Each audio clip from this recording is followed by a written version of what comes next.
In today's video, I'll show you how to fix the Microsoft Outlook app when it stops working. Start with simple steps. Fully close and reopen the app, not just minimize it. If it still freezes or won't launch, restart your device.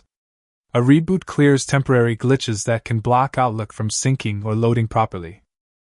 Check your internet connection next.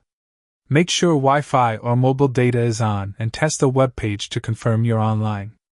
If your connection is weak, switch networks or temporarily disable any VPN, since Outlook needs a stable connection to send mail, sync calendars, and load attachments.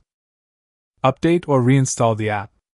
Updates often fix crashes, bugs, and sign-in issues. On desktop, update Microsoft 365. On mobile, use your App Store.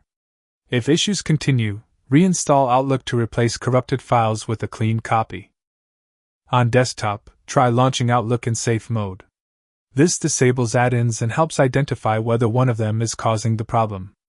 If Outlook works normally in safe mode, remove or disable suspicious add-ins. If the issue persists, repair your Office installation. Use the built-in repair tool. Quick repair handles small problems, while online repair performs a deeper reset.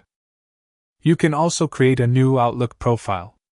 Profiles store settings and data paths, and a corrupted one can prevent Outlook from opening or syncing.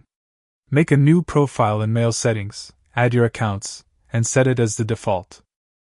For mobile troubleshooting, clear the Outlook app cache if your device supports it.